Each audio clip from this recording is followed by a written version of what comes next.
Welcome to the Well Worshipped Man podcast, where men come to build unshakable presence, become the rock in their relationship, and shape a legacy that lasts beyond their years. Here, we explore the path to sacred masculinity through humble power, daily devotion, and unwavering integrity. And today we have Elia Mrakovich on the show. Elia is a therapist, coach, and co-founder of M Counseling, a private practice in Carmel, Indiana. He works with men who feel isolated, disrespected, or irrelevant in their marriage or life, helping them uncover the deeper wounds that hold them back. Through his 2-day men's intensive, Elia guides men into rapid transformation so they can show up with confidence, connection, and strength as husbands, fathers, and leaders. Elia is also a husband of 11 years and a father to 3 children under 8. Welcome to the pod. Thank you. Thank you. I'm very excited to be here. Yeah. So in our conversation leading up to this podcast, one thing that you made clear is that all men can become the kinds of men that their wives crave and follow if they're willing to step into real leadership, is how you put it. And I think there's a lot of men who think that they're leading and yet are experiencing their wives or partners not trusting them, not following them. So what is that upgrade from I think that I'm leading to I'm actually leading for real and I'm seeing the results in my life? Yeah, it's a phenomenal question. So many men get caught up in that. Yeah, I'm leading. I'm the leader of the home. I keep everything organized. I provide. I show up. And simultaneously, the disrespect, the isolation, the lack of intimacy, all those things just come crashing in over years. And I go, what am I doing wrong? When I use that phrase, real leadership, what I mean is leadership that is coupled with vulnerability. I mean, for a lot of guys, when they imagine leadership, there is a part of them that hopes and wishes the decision-making process has no vulnerability tied to it. There's no possible view of weakness. So I repeat this phrase to men I work with all the time. It's like nobody finishes a marathon ready for another one, except for the ultra runners, and they're crazy. We don't worry about them. But whenever you take a decision, whenever you take a step forward, whenever you show up with emotional honesty, intimacy, authenticity, all of it, there is vulnerability. Even to something as simple as there's this new work opportunity 2 states over. I got to look into this thing. Let's talk about what it would look like to move over there. Leadership is saying, we're going to make this decision. And if it goes wrong, it is my fault. And I will carry the risk of my own failure on behalf of the family. And that kind of leadership is honored. That kind of leadership is magnetic, because what their partner begins to learn is you'll never just blame me. I won't inevitably become this emotional punching bag or list of excuses. Our kids won't be why you never aspired to the man you wanted to be. The time you had to wake up in the morning isn't why you aren't who you want to be. You'll never blame us. And I think that's real leadership in the context of a marriage. I think that description is really beautiful of just like, okay, we're going to take this risk and I'm going to assume all of the responsibility in what I've experienced in past relationships, and also what I've seen in some of the men that I've worked with is either men don't want to take the risk at all because of the fear of, failure or rejection or whatever, or what feels worse, at least on my end in my experience and in the feminine, is like, we did take the risk, but now when maybe it doesn't work out in the way that we expected, the whole household is crumbling because the man in the room isn't willing to assume, the responsibility like you're taking, or you're suggesting that men take.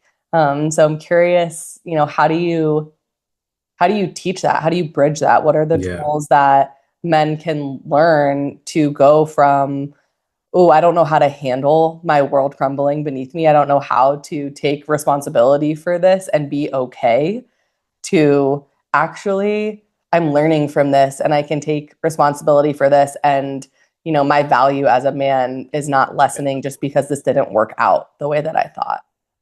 Yeah. I think for men, every time a man steps into vulnerability, there's a question behind the question behind the question that is being asked in the background. And so whether that question is, am I good enough? Am I incompetent? Am I lovable? Am I worthy? So on and so forth. These fair variety of questions are happening in the background. So what happens if they take a step in leadership, that becomes a proxy for an answer to that question. So let's say the move to Nashville, Tennessee for a job, right? We're going to move. We're going to go to Nashville. We're going to make this thing work. And even suggesting it, you're asking your partner to say, yep, you're worth this change and transformation and shift and movement. Yeah, you're worth the fear of what happens to our finances, what happens, and then even in the crumbling, that question gets amplified even louder. And so for a lot of guys, what I see is they step away from that true leadership because they aren't comfortable with the answer that might show up. And so they're afraid to tell their wife they want to have more sex. They're afraid to say, I'm going to go spend Thursday night with the guys. How does that work for your schedule? They're afraid to come to the table with things because then that no says, no, you are not fill in the blank for whatever their inner deeper wound is. And so in order to help teach guys that, what we try to do is I use this other phrase with men where it's like, how you do something is typically how you do everything. Right. So what we do is we start with a seemingly innocuous experience where there is some level of activation, some level of frustration. You can't go for the white whale, right? But you got to at least bring up something. So we go to the table with that and we investigate, we explore, what are the questions? What are the sensations? What are the feelings? And as that stuff comes to the surface, I can offer up some frameworks they might be living within. I can invite them to explore some options. And I was meeting with a client just the other day who said, yeah, after our last session, I've been replaying the last 3 years over and over and over, every decision I made. And I'm going, what if, so wait, that was me? That was me doing that? Oh my God. And I'm going, okay, great. Thank you for bringing that. And the next part of that conversation became, what happens? What does that mean about who you are if it was true that it really was you the whole time? That you really were the source of the sabotage. You really were the source of the failure. The unanswered question drove you to make decisions that were unhelpful. And so it's helping them come to terms with the fact that they're a person, that they're a real human being with valid limitations and blind spots, and to hold yourself to an expectation any greater than that is to hold yourself to an unrealistic expectation. And so the invitation in that process is saying, okay, how do we get your system regulated, get yourself comfortable, brought back to baseline so that you can be present in those moments? Yeah. I love your frame of, we can't go for the white whale first or for the big thing. We have to work with you at the level of which your nervous system can not be overactivated, something seemingly innocuous, as you put it, right? Giving them a training ground and not the NBA finals, right? And being able to step function over time. And another question that I want to ask you is, you mentioned that men will avoid that conversation of, I want to have more sex, or I want to move the family to Nashville, because they are afraid of what the no means for that bigger question underneath the surface. Am I good enough to lead? Am I worthy? And so what we see often is that men will seek a shallow yes to that question of, am I worthy? Am I good enough? In some unhealthy and potentially destructive ways. So how do you see men searching for a shallow yes to that question in ways that aren't constructive for them? What a phenomenon. Yeah. Okay. Yeah. How long do we have? So the ways that men look for shallow yeses to answer that question. So let's use the am I worthy or am I good enough question. Is that not the question of porn? Mm.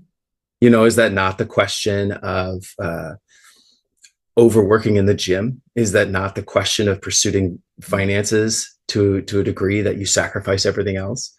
Um, I think the list of ways that guys will build scaffolding around a wound so they can avoid it Mm. is almost infinite. So yeah, I see it as, and those are some of the more dramatic answers, right? But a lot of it can be things along the lines of you know, honesty versus transparency, right? Like, I'm, instead of actually being completely clear about what's happening, I'm going to wait till you ask, and I'm only going to admit when needs to be admitted, even around things like, what did you buy at the grocery store today? Instead of saying on the front end, here's my list of what I'm going to go get at the grocery store. It's, you wait till she investigates, because you don't want to, you don't even want to, you don't want her to be criticizing. You don't want her to be investigating, because an investigator means I've done something wrong and I'm not a good boy anymore, right? And there's so much fear that comes in there. So even with, man, it's a great question. I think it's anytime somebody's using a shallow yes rather than stepping into vulnerability. It's the running away. It's some sort of deferment. It's like deferring a hard conversation for down the road, hoping that they'll see what you're processing and experiencing, and then resenting her for not understanding what you're experiencing internally. Mhm. Yeah, I want to just tap into that distinction between honesty and transparency. Can you talk a little bit more about that? Yeah, yeah. Uh, like I said, simple example, like the grocery store list. So you go to the store and it's like, okay, she sent me to go get whatever. I go to the store. Then I come back with 7 bags, and it's, you know, I'm hoping she doesn't ask, because I really don't want her to ask me about the flaming hot Cheetos that I know I'm going to eat later tonight. Right. I said I was on the diet, but I'll start on Monday. Um, that's honesty. If she comes to the table, ask the question, and then you're like, yeah, I got the Cheetos. Like, that's honesty. It's just, it's revealing what you kind of have to in the moment and going forward. Transparency is an invitation into the whole process. So transparency when it comes to fear and vulnerability, even in the workplace, like this is, I think of how many guys think, well, I can't burden my wife with what's happening at work because I don't want her to worry about money. I don't want her to worry about this. I don't want her to think I'm incompetent, or I can't bring this to the table. Transparency is to coming to the table and saying, hey, there's a lot happening at work right now. I'm feeling a little unstable around that. I'm doing what I can to help keep that secure where it is. But if you sense any like distance from me, this is directly tied to the fact that I'm feeling a little unstable at work right now, and I'm trying to navigate that. But instead of just going into the other room, you're on your phone, you know, whatever, you're kind of shut off, you're powered down, as it were. And she comes and says, what's going on? Where are you? You know, why are you so distant? And you snap at her like, well, work's too much. How can you ask so much of me to be emotionally present and available here? Like, yeah, you're still being honest, but transparency allows her to know how to navigate the world that you're inhabiting as well, and the world that you're creating just via your presence. Mm.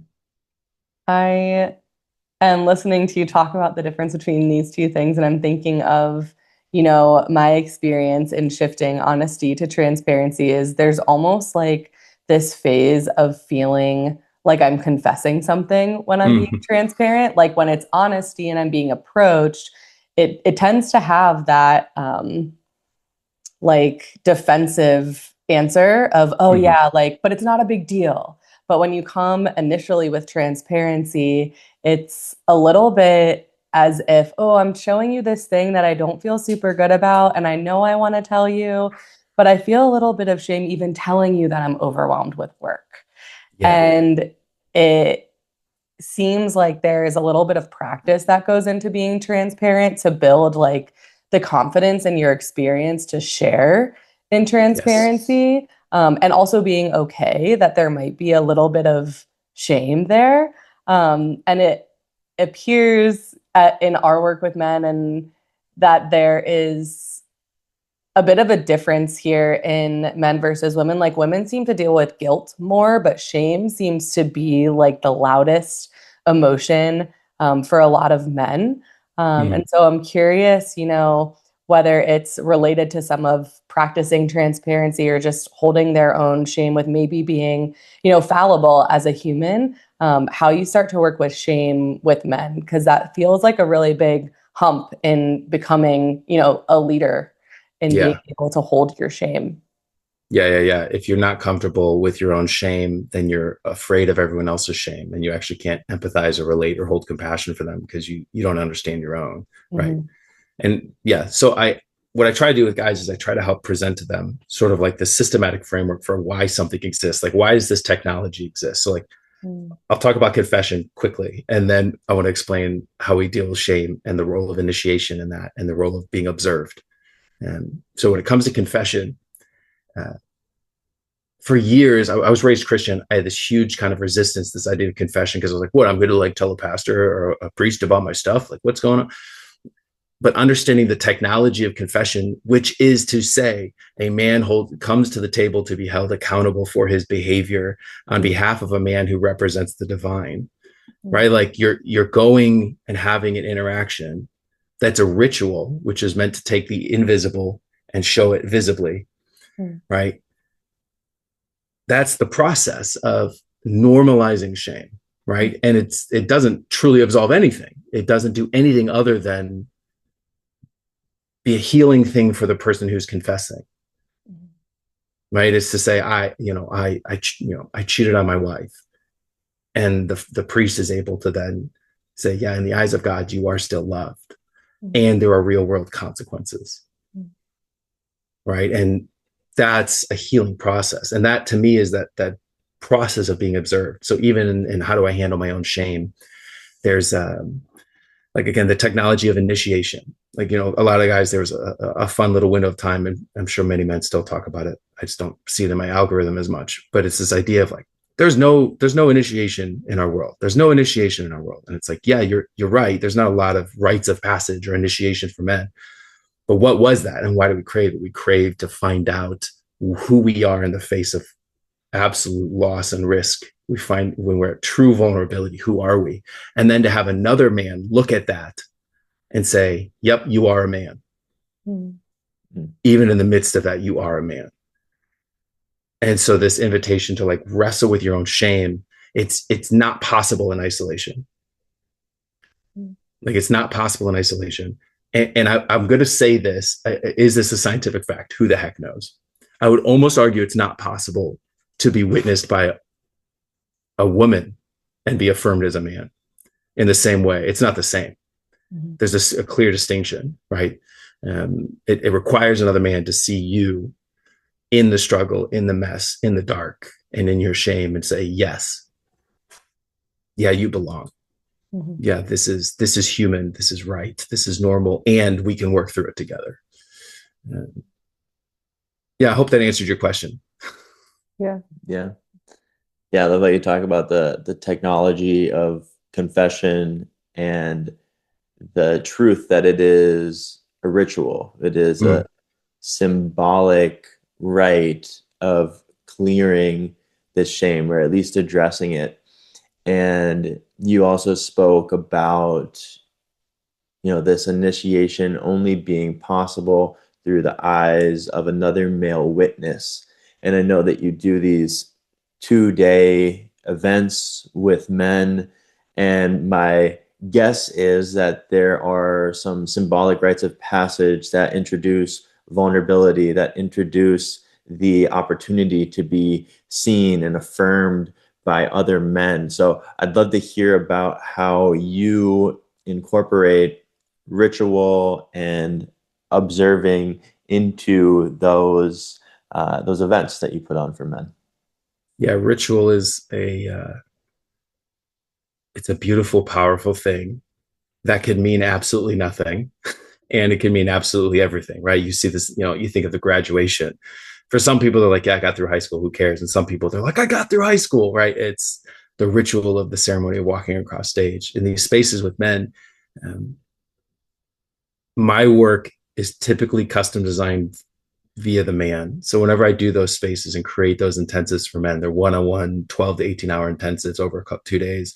And so depending on some of the sessions we had prior to the intensive, I try to understand where's their wound coming from. And I try to understand what are the ways that they're wanting to be seen and acknowledged. And so for some men, it is something as simple, I say simple, something as simple as carrying a momentum with them, a memento that travels with them back to where they came from, something that, as a reminder for some men, there's a burning and a destroying and a releasing process, whether that's, journaling and fire to let something pass off into the universe and no longer carry it with you. And for some men, the ritual, guys don't fully understand the impact of this. Sometimes the ritual is driving them to exhaustion. And so sometimes during these intensives, I'll be like, look, we're going to hike for the next 8 hours, and we're just going to go, and it's going to get harder and harder, and we're going to get more and more tired, and we're going to find less and less of our walls here. And they're going to have that experience of feeling like, how do I keep going after 2.5 hours? How do I keep going after 4 hours? How do I keep going? How do I keep going? And in that space, it's the victory of that moment. And so ritual, like I said, I think it can be pretty. There are general rituals which are important for the larger community. In those one-on-one spaces, it can be really specific and unique, because again, it's taking the invisible and making it visible. Because I think for guys, that's the gap in many, many ways, is they can't see what they think they need to see, or they don't see themselves as they probably could or should. Yeah. I don't know. Is that a helpful answer? Yeah. We work with masculine initiation within our work. And I think when men first hear that, they have this romantic idea that the masculine initiation is, you're going to roll out this red carpet for me and crown me and dub me in my most authoritative form. But it's really the opposite. It's really reducing you to your most vulnerable. And like you said, you take these men hiking, you're like, we're going to hike for the next 8 hours. And then probably, hour 6, I bet, fuck you. Most of us are tapped. Yeah. I'm angry. So all these, we've removed all the armor. They are at their weakest and most vulnerable. And that's when the invisible gets to be visible. That's when they're like, dude, we've been working together for 4 months, and I got a porn habit I never told you about. Right. So removing everything, and then understanding that at that bottom, you are still whole. Mm-hmm.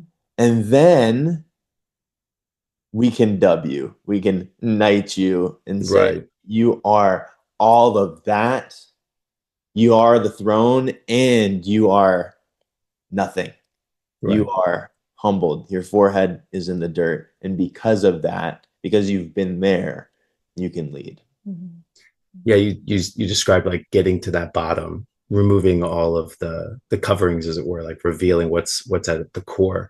What's interesting is, guys will hear this idea of ritual, and they'll hear this idea of tearing somebody down or reducing them, and they're like, I think there's an unconscious association with the military, where they show up and we're here to break you down so we can build you up. And it's maybe, kind of, what I'm really trying to do is let you know you were always at the bottom. Mm. You were there the whole time. Mm-hmm. And what you were doing was striving and fighting to not ever be found out that you were at the bottom. Mm. And actually to make peace with that. And in that relationship, that new relationship with yourself, it's now, man, you can do anything. Mm. I mean, you can form whole new worlds. You can transform your home. You can transform your marriage. You can transform the way you lead your kids, because you're no longer wasting how much time and energy trying to say, I'm good enough. Because that is a full-time job. Yeah, we, you had mentioned before that really only another man can say, okay, you are initiated into manhood now. You are a leader. You are quality, masculinity. And part of our work is marrying the two. It's only a man can provide a very specific mirror to another man. And only the feminine can teach the masculine certain things, or at least has more of a familiarity with certain aspects. And it's this 100%. Marrying between the logic and this is this exactly because the numbers say these things are. And then there's this feminine shadow realm, you're talking about, where it's actually the avoidance of the bottom, the avoidance of this anger that you have, or these chaotic emotions that, women are just assumed to have, but men aren't taught that they're allowed to have. Like, you've always had them. And if you're not familiar with them, like you're saying, you're at the bottom anyways. Like, they're just coming out sideways when you blow up at your partner, or when you crash your car because you're not paying attention, or you lose your job because you weren't present at work, or whatever it is. It's like, these shadows exist no matter what. And you can either pretend like they don't because you're trying to fake the fact that you are quote unquote worthy, or you can get so familiar with them that you can use them as your strength, or work with them to create intention into something else.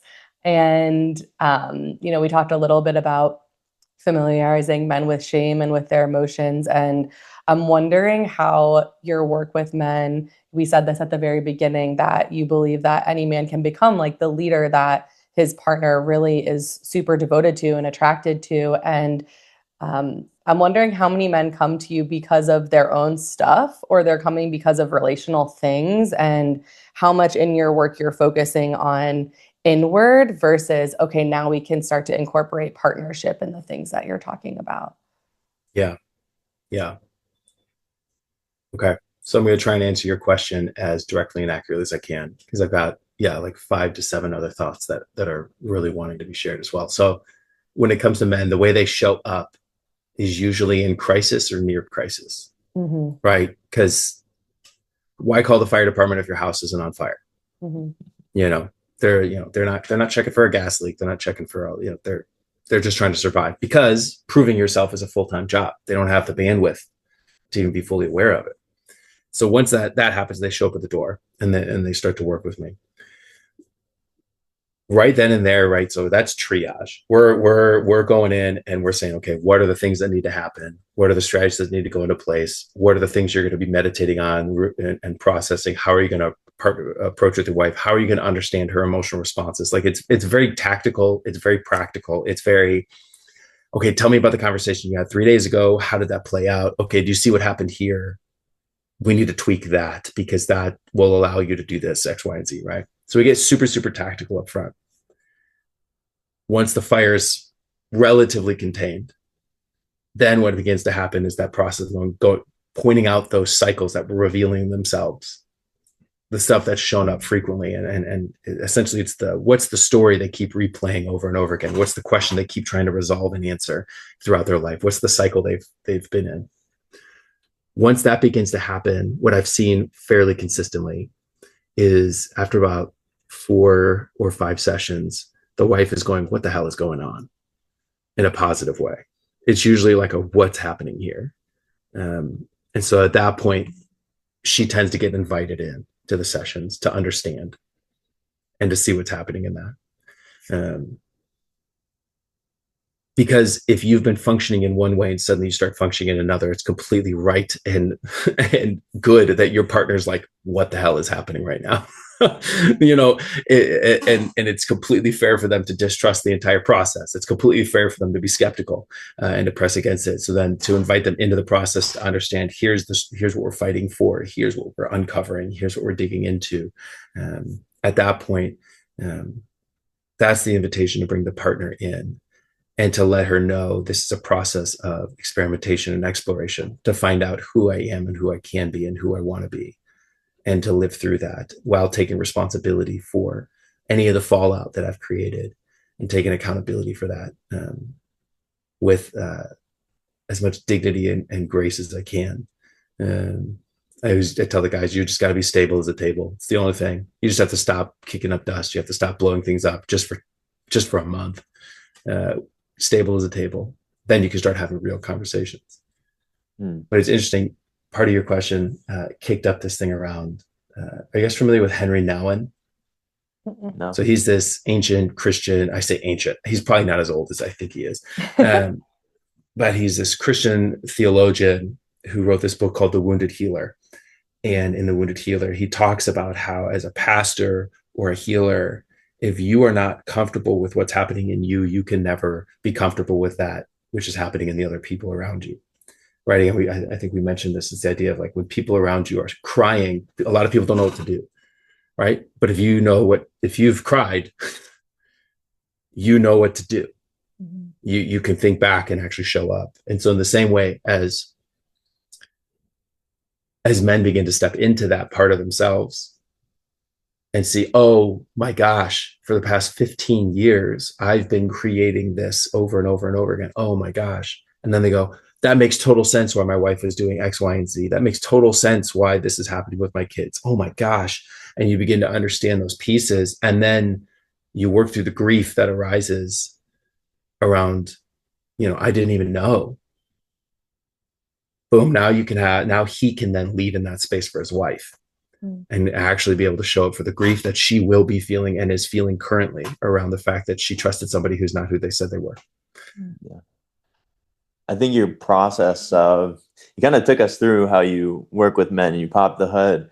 And it's really important on the front end to give them a fire extinguisher or give them at least a fire blanket, like something to reduce the chaos. Like, here's some tools, here's some practices, here's a new way that you can relate to your wife, right? Right. You give those things on the front end, you give them those little wins, and men are so much more motivated to continue the process.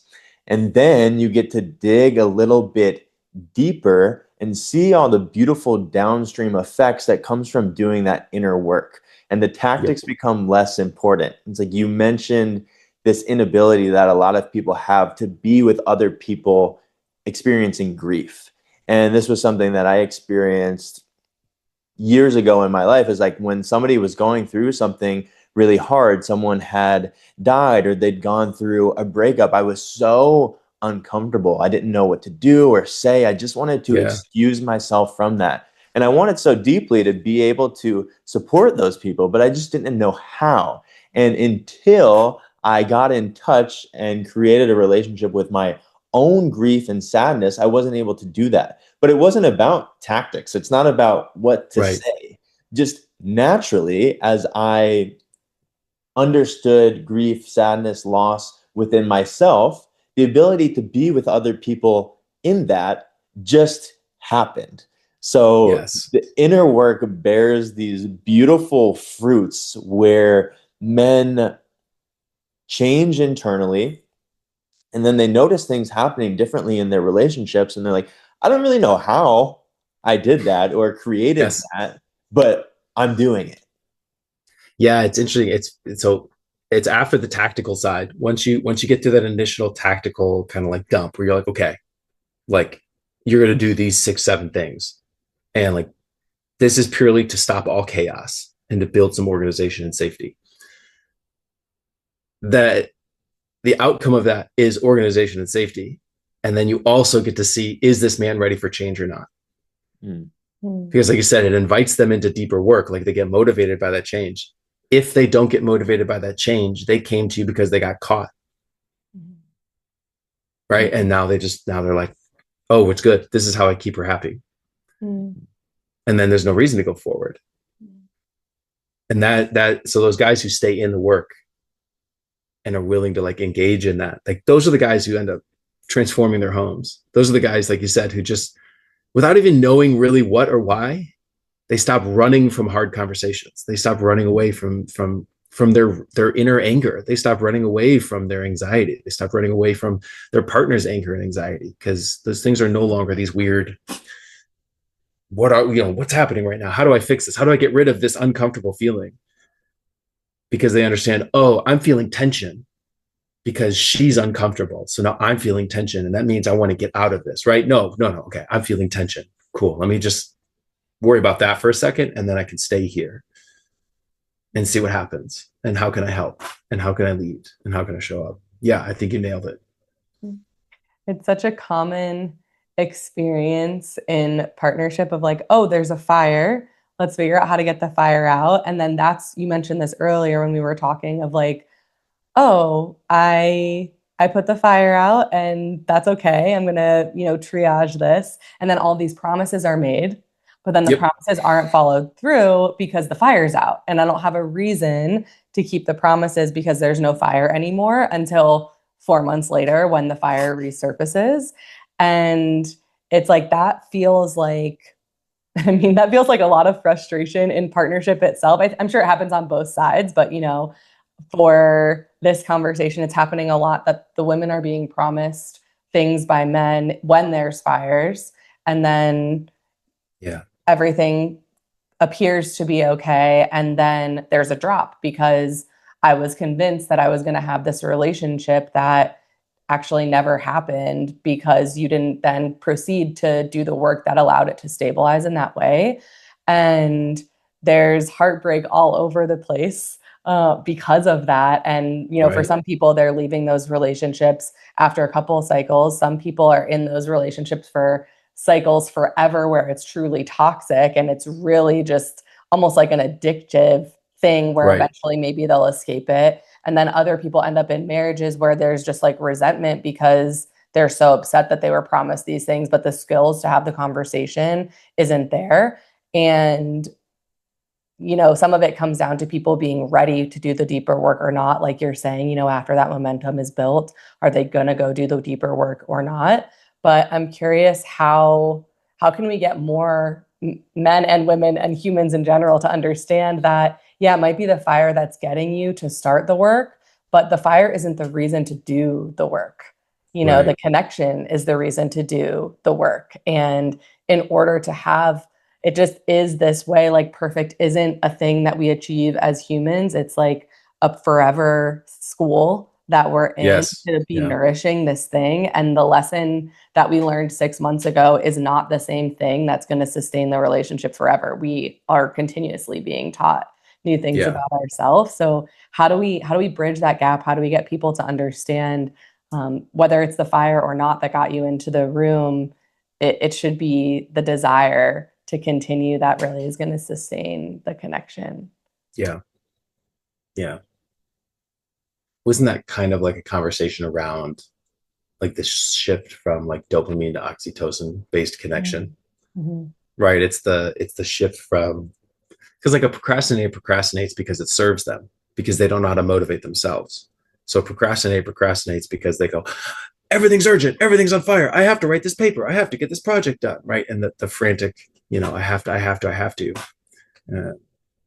Like that person right there, like they don't know how to drive themselves forward yet. You know, so the question of how do you get men to see this, realize this, step into this, how to take ownership of this? I don't know if there's a clear answer. I think there really is. I think part of it is like, how are you sick and tired of being sick and tired? Because I think they say, you know, there's this phrase out there like men'll army crawl half a mile over broken glass if they have a strong enough why. And for a lot of guys, their strongest why is never see me. You know, never be seen.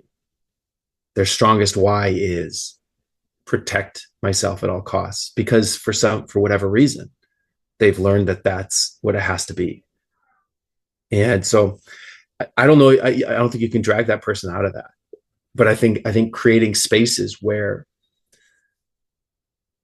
men meet in a way that is not over intellectualized, not over spiritualized, not over psychologized, not over whatever, right? Like I think every single healing path has the potential to become a way of bypassing the actual inner work, right? And so it's, how do we create spaces that are about movement forward and simultaneously not movement forward, and then invite men into those spaces where they are invited to challenge, respected even if they don't take the challenge, and just presence is held. I think there's a certain I think it's a powerful moment when a man feels seen. But I also think it's a powerful act of vulnerability to allow yourself to potentially be seen. And so creating spaces where they can make that choice, demonstrating over time that you will honor that choice. But in terms of, how do I get people to step into this work? Are you sick and tired of being sick and tired? Yeah. Are you sick and tired of constantly saying it's her, not me? Because every partner goes to couples counseling knowing that their partner is the one who needs to get fixed. You know what I mean? Like Mhm. that's why they do it. And that's why for guys, they think couple counseling doesn't work because they show up and the wife is talking about all the things he's done and she's just going on and on and on about all the stuff he's done. And the therapist is like, wow, you sound like a really garbage person. And a bad therapist lets that influence their opinion and their judgment of the moment. When in reality, it's like, well, yeah, he's your guy, you guys are a microphone next to a speaker. You're just a feedback loop. Like you're both the problem. We could fix this by pulling the plug at any side of the loop. Yeah. Yeah. Yeah.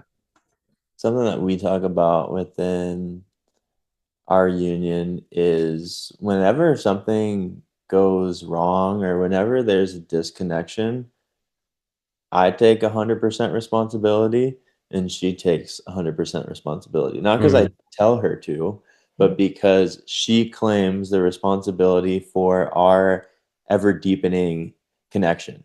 And so there are things that happen where either one of us could look at it and say, man, I can't see any even small way that I contributed to this. And when that's the case, there is some space required for me to understand what potentially I contributed to it. So that when Right. we approach the conversation, it's not all on her. It's, hey, I think I found some things on my end that contributed to this that I want to take responsibility for. And then she does the same thing. And then it's not me versus her, it's us versus the issue of here are all the bad gifts that we gave Right. to this rift that we created in our relationship. Well, it sounds like what you're saying is a way to translate that is what's the story you're telling yourself about this moment? Mm. You know what I mean? And so many times, like you said, I'm in a fight and I'm right 99% of the time. Uh, I know it to my core. Uh, and then we ask that question, what's the story you're telling yourself about this moment? Like what just happened? Because I'm totally right and it's obvious that I'm right and you should be able to see that. So what are you seeing? Mhm. And then it's the on it and then now it's the invitation to share and then for me not to assault the person for sharing, Mhm.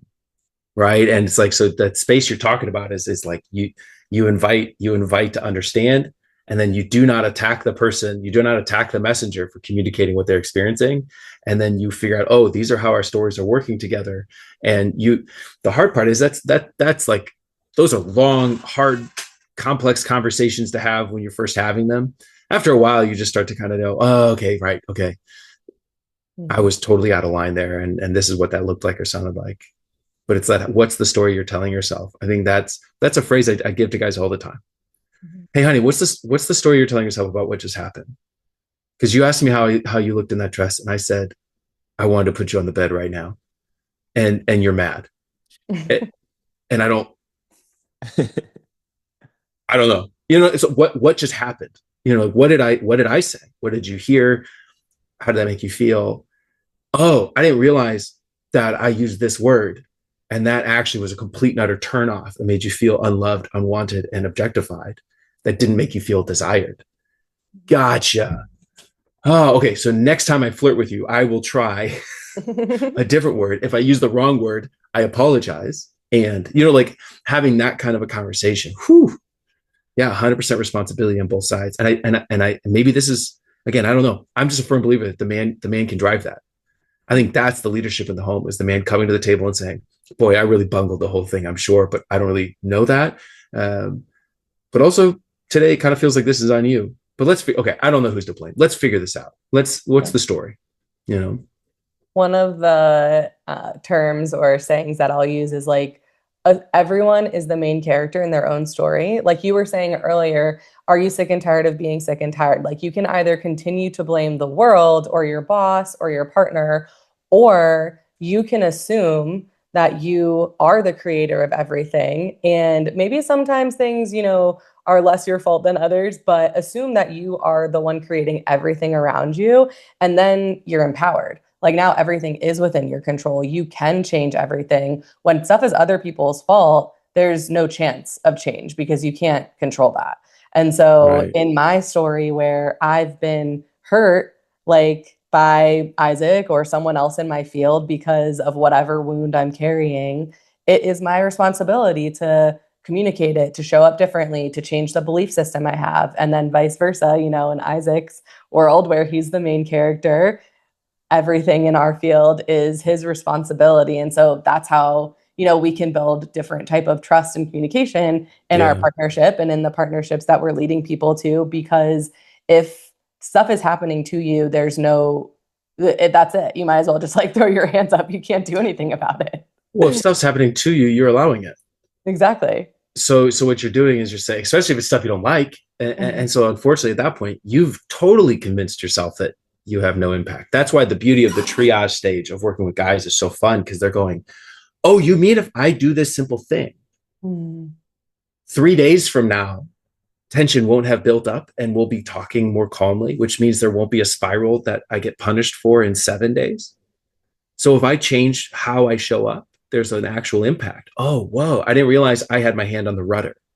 I thought I would be a jerk if I didn't do X, Y, and Z, but that was the thing causing the pain. And it's like, yeah, because if you let it happen to you and you're out of control and out of influence, you're just along for the ride. And it's two co-pilots on a plane, and they're going, where are we flying? I don't know. Where are we flying? I don't know. Where are we flying? And who knows where they're going to land. Yeah. It's like this frame of things are happening to me. Everything's outside of my control, outside of my influence. And I share this quote from Uncle Ben and Spider-Man: with great power comes great responsibility. But I think it's really the flip, is with great responsibility comes great power. I take responsibility for this, for the bad things that are in my life, then I'm also empowered to create better things in my life. And you mentioned that, your belief is that the man gets to lead those conversations in the relationship. He gets to dive into those. And we can romanticize that for men and say, like, you are the warrior. You get to be on the front line. When you notice a threat or a danger to your partnership, you're the one that gets to walk into it, especially if you're noticing it. Often women are the first ones to notice the emotional disconnection, and guys can build that skill and become better. But if you know it as a man, chances are your woman is already attuned to it at some level. And so your ability, your courage as a man to approach her and name it creates so much trust in her of, oh, I was already aware of this. And you just had the courage to walk into it and invite me into a conversation. Okay, wow, like I trust you so much more now. It's that same conversation of transparency versus honesty. And there's like this analogy of honesty is like, Jessica asked me to do the dishes in the sink and I did the dishes in the sink. Transparency is, I saw the dishes in the sink. I know that she's not a fan of the dishes in the sink, and I decided to do it. Right? And that creates so much more trust and intimacy. Well, it demonstrates a willingness, like you said, so many thoughts. It demonstrates a willingness to die for. Like you said, we could romanticize the experience of hitting the front lines as the man in the relationship. But there's this teaching in Christianity that says that men are to love their wives like Christ loves the church. And in that image, what the image is Christ died for the church. Christ saw a need and met a need. Christ showed up and sacrificed himself. And it wasn't willy-nilly. It wasn't without intent. It was not directionless. It wasn't just, I sacrifice my identity and I fade into nothingness. It was, no, I will step in and become the lightning rod for chaos. I will step up to the entryway to Rome and look at Caesar and say, I am the King of Kings. And I will create political unrest. I will create social unrest. I will create religious unrest, all for the name of this church that I long to create. And whether or not you buy into the whole thing, who knows? But the image of leadership and sacrificial leadership being with direction, with intent, and even on the cross, that phrase, Father, forgive them, for they know not what they do. because even in your own sacrifice, your partner might not be able to recognize what's occurring, and to hold fast in love with compassion, so that when, you go do the dishes, instead of waiting for her to tell you about it, but you did them wrong, right? To not be upset and offended that she criticized the way you did the dishes, but to see, right, okay, I still did good, and there's place for improvement. And now what if I receive that from her with understanding? Now she knows how we handle misunderstandings in the relationship. That when she brings misunderstanding or disconnection to the table, she knows I will handle that with peace, mercy, and love, rather than fear and scarcity and pressing and pushing and fighting. And now she can bring these to the table all she wants, and you have the resilience to handle it because you realize what it is. Your partner, your teammate, helping you crush this thing we call life and fully engage with it. Yeah. I just want to thank you for offering that perspective of like how to respond when, because this is something that gets talked about a lot in relational and men's work. Like, oh, the woman is always criticizing the man for not doing the thing right enough. So then he stops doing stuff. And we were actually listening to a podcast the other day where they were talking about this. And I paused the podcast and I was like, I'm frustrated by this because the thing that gets missed in this story is how many times the woman has asked the man to show up differently, and it hasn't been important enough for the man to listen and follow through on it. So those little things that she's nitpicking is not just because she's like being a bitch. It's because there's years and years of times where she's requested to be loved differently and it hasn't been followed through.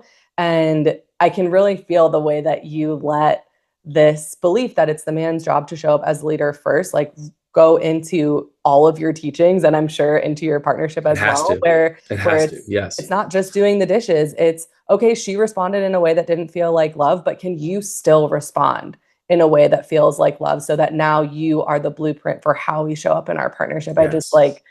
I think that is so beautiful. And I hope that millions of people listen to this conversation, because that is a huge miss in what is being shared in other spaces. And yeah, I really appreciate it. Well, because it's not radical. You know what I mean? It's not crazy. It's not, it's fun to talk about my narcissistic wife. There's 2% of people are narcissists. You didn't find all of them throughout your lifetime. What are we talking about? No, your wife's in pain. She's in pain. And you aren't present because you're in pain, and somebody has to get up there and stop. And stopping doesn't mean avoiding, abandoning, rejecting, or running away. Stopping means stopping the madness of, we're going to keep stabbing each other for 30 years. We're just going to keep betraying each other. No, I can't do it. So I think people need that message more than ever, because it's not. Yeah. It's just not that silly. It's not the silly, like, I'm the man, like, this is my house. Like, she's going to get in line. It's like, dude, like, she gets in line when you're in line. Like, there's a reason my kids are having, this is candid transparency time, right? There's a reason my kids right now are having trouble yelling at each other. It's because there were years where I yelled too much. That when I felt frustration, I would raise my voice. So yeah, now years later, I'm dealing with the consequences of that and having to demonstrate to them, this is not how we behave. This is not how we do that. Because it doesn't matter what you say, it matters what you do. And if you tell your wife you love her, and then she says, great, we're a team, you really left a lot of grease on that pan. And you're like, how dare you? You know what I mean? It doesn't matter how much you love her. You don't want her. Yeah.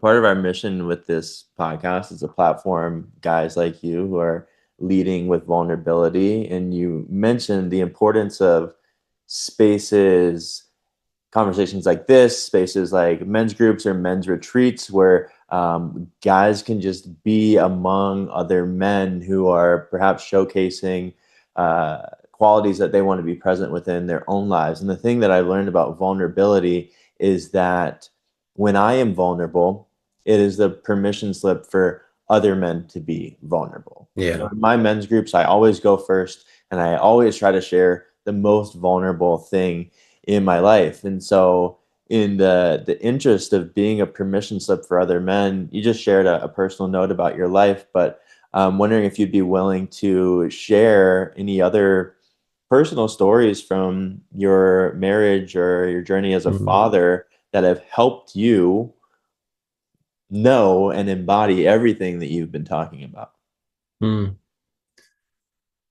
Yeah, that's a good question.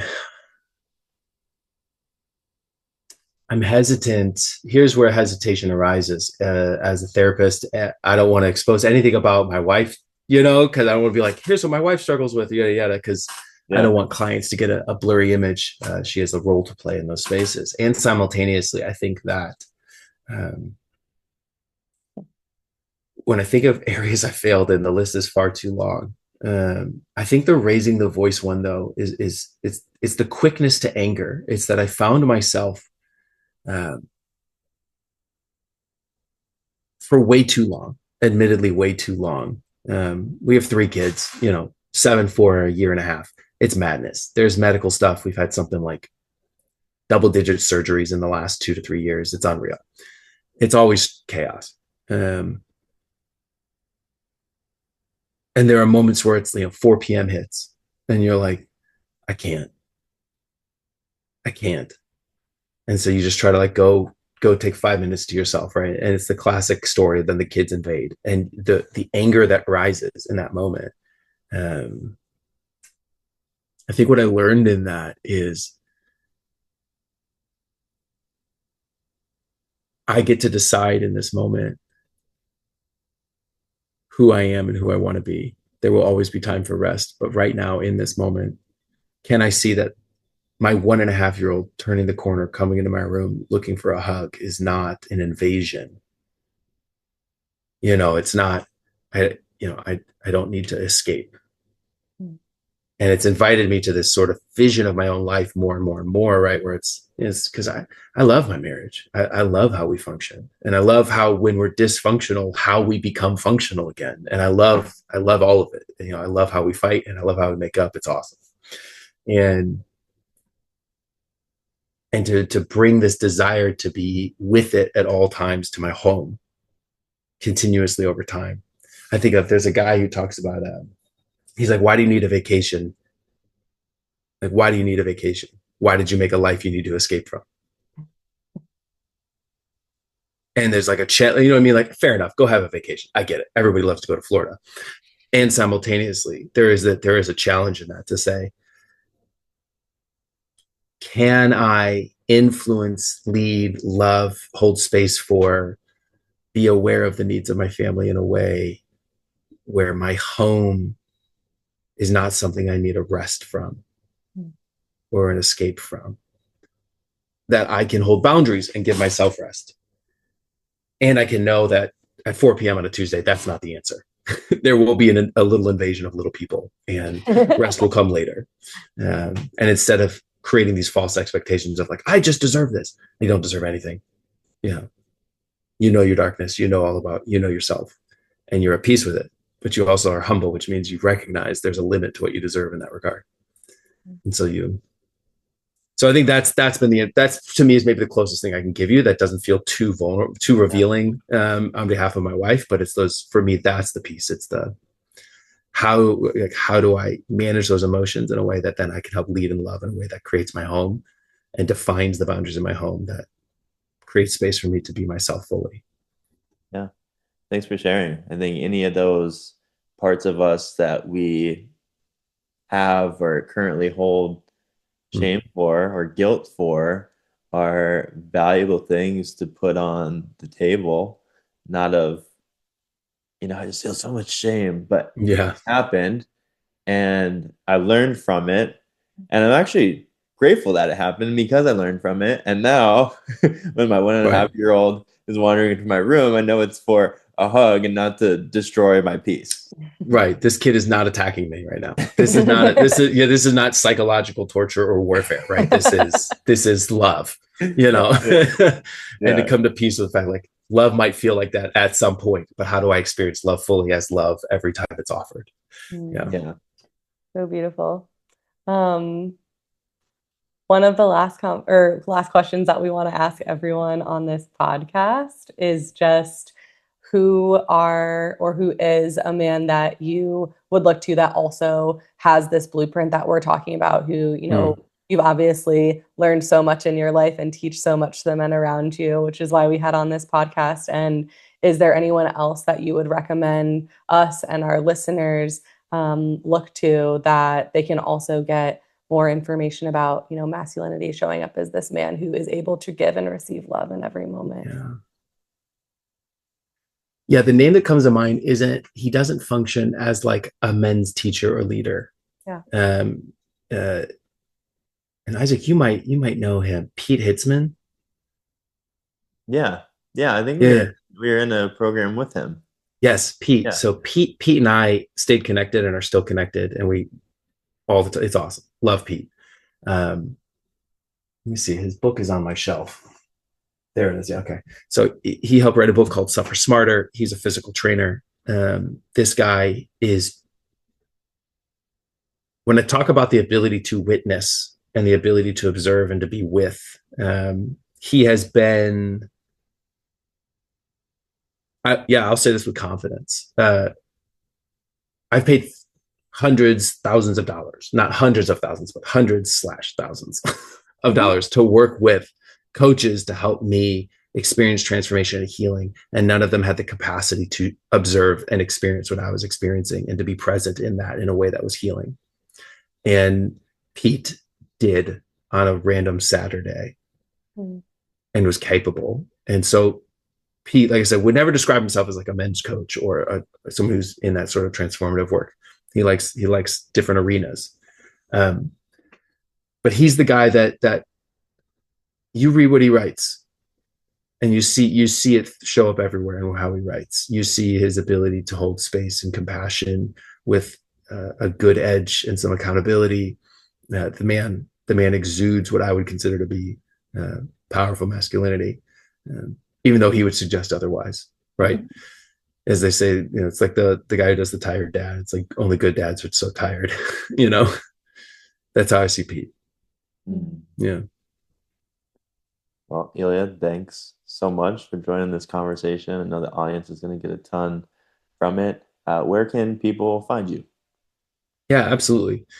So on Instagram, I exist at EM Coaching LLC. That should change here in the near future because I don't function as a coach anymore. I'm full-on therapist world right now. So a lot of my work is in the state of Indiana. So my wife and I run EM counseling. So if you look up emcounseling.org, you'll see our site. But if you reach out to me on Instagram, I can connect with you. If you're looking for any resources or things that could help move you forward, I just keep a weird stockpile of things lying around because I want to help. So if you reach out, I'll know what you're looking for. I'll ask and we'll figure out what you need and I'll help you out or point you in the right direction. Awesome. Thank you so much, Elia. Thank you guys. It's been a great conversation. Thank you.